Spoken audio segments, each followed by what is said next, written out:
Bonjour, je vous reviens ce matin avec un message très intéressant des guides.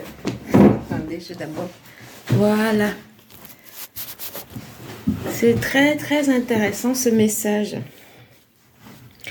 Voilà, ce message est destiné aux personnes qui sont déjà connectées. Je le précise pour, voilà.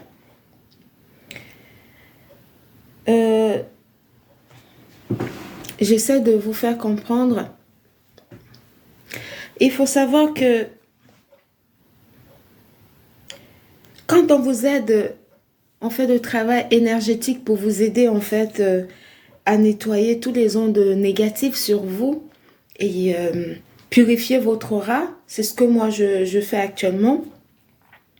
En fait, c'est pour vous aider à vous débarrasser des entités négatives qui vous empêchent d'être éveillé. Donc, quand on fait ça sur la personne, ça vous permet en fait de connecter votre esprit, de vous connecter votre âme et votre esprit en fait, pour que vous puissiez en fait, pour que ça vous permet de voir exactement ce qui se passe dans votre vie. Ça vous permet comme ça de combattre et de vous remettre en question, de vous connecter avec votre être profond. Et pour certains, quand je finis de faire ce travail, ça vous aide à ouvrir vos chakras. Ça vous permet d'aligner vos chakras. Et quand vos chakras sont alignés, vous êtes vraiment dans votre... vous êtes à mesure d'avoir une intuition très fine et qui vous permet en fait de pouvoir détecter tout ce qui se passe dans votre vie.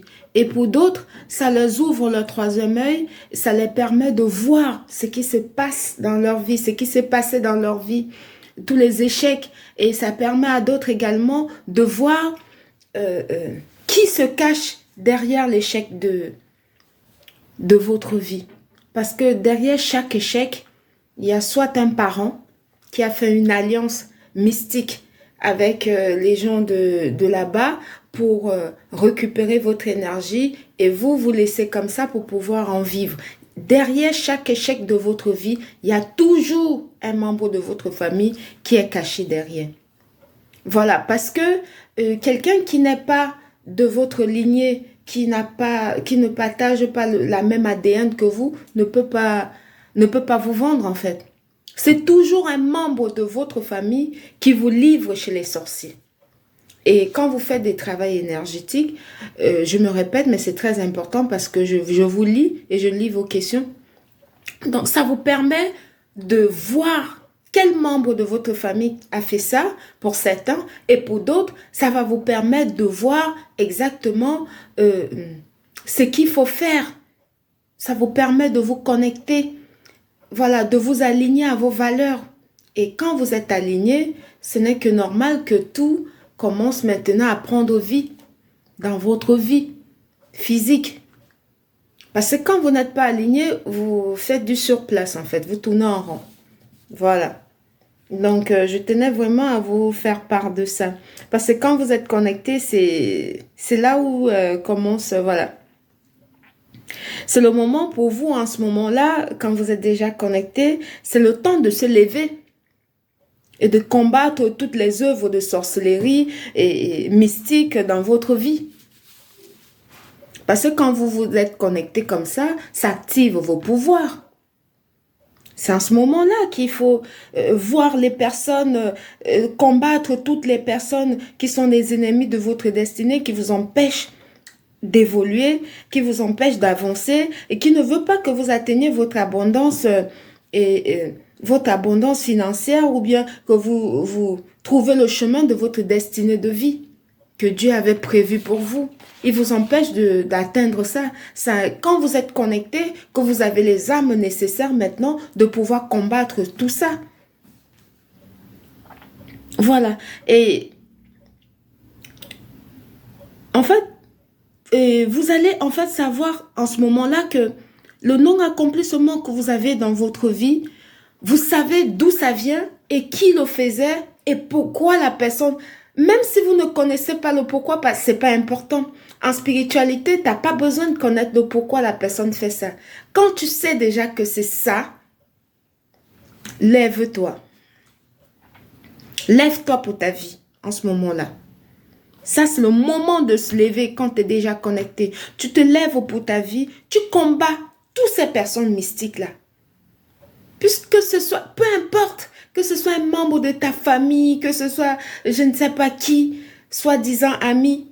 Non, il faut te lever en ce moment-là pour les combattre. Parce que tu as les armes nécessaires. Parce qu'en spiritualité, on n'a pas, on ne regarde pas si la personne, c'est un membre de ta famille et qui a pu te faire ça, la personne, il n'a pas tenu compte que vous êtes familier. Il n'a pas tenu compte de votre lien familial. Si c'est un ami, il n'a pas tenu compte de votre lien d'amitié. Pourquoi c'est toi, tout à coup, soudain, brusquement, quand tu découvres que c'est lui qui faisait ça, tu dois maintenant te mettre à culpabiliser en disant non, mais je ne peux pas faire ça parce que c'est quelqu'un que je connais. Non, non, en spiritualité, non. Tu combats la personne qui te combat. C'est comme ça. Parce que ces personnes-là, quand ils se sont engagés pour vous détruire, pour détruire votre vie, il faut les combattre. Ce sont les ennemis de l'évolution. Vous ne pouvez pas les laisser comme ça, non. Il faut les combattre. Parce que c'est eux les sorciers de votre vie. Voilà, les soi-disant amis, soi-disant famille et tout. Quand tu découvres que la cause de ton manque d'accomplissement, des échecs dans ta vie, c'est parce que un membre de ta famille, peu importe que ce soit ton père, ta mère, je ne sais pas qui, tes soeurs soi-disant, parce que c'est souvent eux les premières lignes. Les premières lignes des personnes qui veulent te faire du mal, qui te font du mal en premier, c'est les membres de ta famille, des personnes avec qui vous avez la même ADN. Généralement, c'est ça. Hein. C'est eux les fesses. Hein.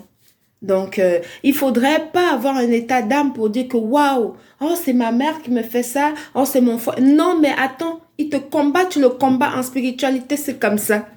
Tu le combats, il n'y a pas de pitié en spiritualité. Tu combats la personne qui te combat. Si quelqu'un se met sur ta route et tu vois que tu as des puissances et tu as le pouvoir de pouvoir, parce que tu es dans la vérité, de pouvoir dégager ces personnes-là, il ne faut même pas hésiter une seconde. N'hésitez pas. Tu le mets hors état de nuit et tu avances. C'est aussi simple que ça. Parce que si tu ne fais pas ça, tu ne vas pas évoluer. Hein. Parce que ce sont des personnes qui sont machiavéliques. Ce sont des personnes qui n'ont aucun état d'âme. Donc, ce n'est pas à toi d'avoir cet état d'âme-là pour eux. Hein. Non, mais du tout. Hein. Du tout, du tout, du tout. Du tout. Il faut vraiment vous lever. Hein. Le soleil est au zénith. Hein. Réveillez-vous. Hein. Vraiment, réveillez-vous, le soleil au zénith. Je ne sais pas quel genre de sommeil vous êtes dedans depuis là, on ne fait que parler. Parce que quand je lis vos messages, je dis, mais ça, c'est quel sommeil, ça? Mais réveillez-vous. Le soleil au zénith, les gens sont réveillés depuis Kalakala. Vous êtes toujours dans les questions, je ne sais pas. Faut vous réveiller, hein? Ah, je passais. C'était une parenthèse.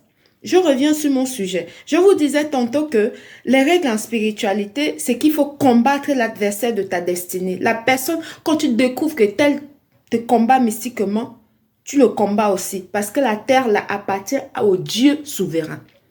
Et pas au soi-disant Dieu qui meurt demain, là, comme tout le monde là. Non, ce ne sont pas eux les dieux. Le Dieu, il est souverain. C'était Mariama. Bisous.